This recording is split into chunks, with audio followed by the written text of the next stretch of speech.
twongeye kubashimira cyane mwebwe mukurikiye iki kiganiro kuri channel y'Ikinyarwanda n'umuco nyarwanda.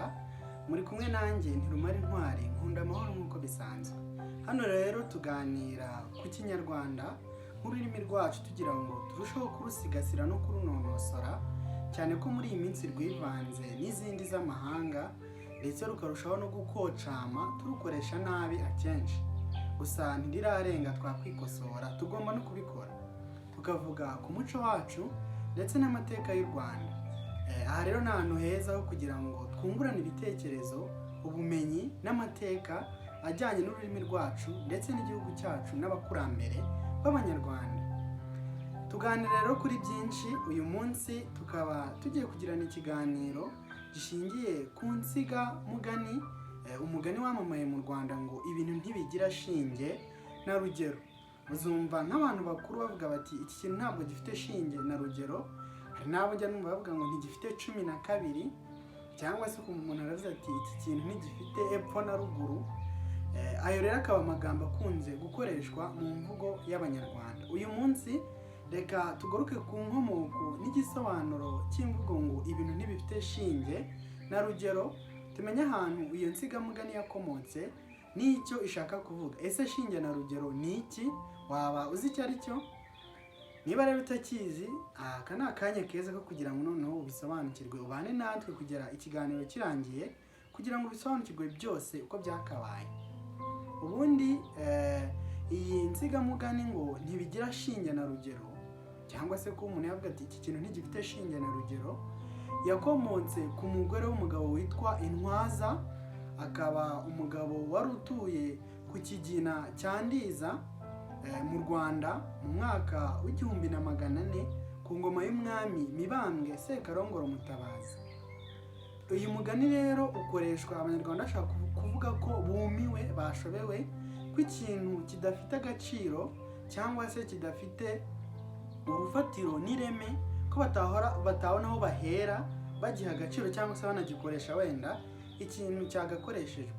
Nuko rero bagashaka nko kuvuga bati iki kintu ntabwo gifite epfo na ruguru, ntigifite 12, bati ntigifite shinge na rugero.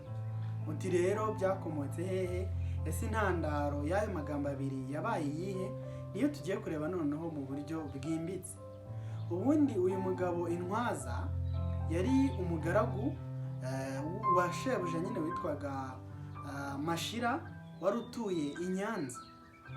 Ariko we akaba akomoka ku rugina nyine rwa Nyanza nk'uko twabibonye, akaba ari naho yari atuye hafite urugo. Gusa byari ibintu bisanzwe mu muco wa kera kuba umugabo yagira ingo nyinshi. Nawe rero yari afite ingo ebyiri aho ngaho mu rugina rwaho yari atuye nyine aho ngaho, ndetse akanagira urugo rundi rwari i Butare, zikaba ingo ebyiri. Rero kwa shebuja Mashira yari ashinzwe kubaga inkoko ndetse n'ibijyanye n'inka n'intama, niwe wari ubishinzwe. Nuko akabifatanyamo na shebuja abimufashamo mu mirimo ya buri munsi nyine nk'umugaragu. Icyakora yabaga arangije inshingano ze yarasezeraga agataha akajya iwe. Kubera ko rero yari afite ingo ebyiri, yajyaga ibihe. Iminsi imwe akayimara mu rugo rumwe rukuru, indi minsi akayimara mu rugo rutoya rw'i Butare. Ibyo bigatuma atamara igihe kirekire mu rugo urwo ari rwo rwose muri izo ngizo. Icyakora uyu mugabo akaba yarakundaga inyama cyane byihariye, akunda rwose akaboga, za mushikake. Ubu ngubu ndabizi neza ko abazikunda barimo kurabya indimi. Niba ukunda inyama, wumve ko uyu mugabo nawe Intwaza yari ameze neza nkawe. Nuko agakunda inyama, ariko by'umwihariko n'umugore we akazikunda noneho kumurusha. Bagakunda rero kuziteka no kuzotsa, dore ko zari zitarahenda cyane nk'ubu ngubu, aho zikosha zikigonderwa n'umugabo zigasiba undi. Nuko rero rimwe yaratashye nyine, yarakitse imirimo yo kwa Mashira ari we mu rugo, akumbura inyama kuko ataraziherutse. Amerwe aramwica, aramusaga. Nuko ati se tubigenze dute? Abaza umugore we. Ariko bakibaza ibyo, bukeye bwaho umuturanyi wabo rwose wari utuye haruguru yabo akaba abaze inka y'ingumba rwose, arayigarika arayibaga kugira ngo ayigure imyaka n'imitsama n'abaturanyi be. Ni ukuvuga abaha inyama nabo bamwiture imyaka, ingemwe zitandukanye, ndetse n'imitsama, inzoga z'imitsama, ngira ngo ibyo murabizi, n'andi mateka nayo tuzakomeza kugarukaho. Kera rero baguranaga ibintu murabizi, gahereza umuntu amasaka akaguha inkori cyangwa ukaba wamuha soya, we akaguhereza urunyogwe rw'amashaza. Izo ni ingero ndi gutanga. Yego, nuko ubwo uwo mugabo ababaze iyo nka y'ingumba, maze abaguzi baza ari benshi baturanye, baza bagurana nawe, inyama barazigura zirashira, hasigara ibirapfarapfa. Ibyo rero bikaba inyama zidashamaje, abenshi batanarya badashamadukira, zirimo nk'urwakanakana, zirimo ibintu, inyama mbese, ibihaha, za mushwati, amara n'izindi nyama abantu badakunda cyane. Nuko uwo mugabo intwaza ntiyabimenya ko umuturanyi we yabaze, ariko umugore we aza gutarabukira haruguru mu baturanyi, bisanzwe kwa kunyina umuntu ajya mu baturanyi, nuko abiteye imboni ko kwa runaka babaze, ati tugacikwa, ati ntibishoboka. Agaruka rero amaguru adakora hasi, abwira umugabo ati wamenye ko ku muturanyi wacu babaze ingumba? Undi atashwida, ati kagira inkuru. Ese niko byagenze? Ati cyane, ndetse mbonye n'abaguzi benshi barimo kuhava. Nuko umugabo ahita abaduka, dore ko yaranakumbuye inyama, yahoze anabivuga arabye indimi, ati reka njye kuzana inyama. Ati ntegereza ndaje. Ati ahubwo umva nkubwire, ndaza nzanye uruhande, nindubura nzane igikenya. Urumva yari amaze kugenda avuza inyama ari buzane, anamaze gusobanura ubwoko bwazo.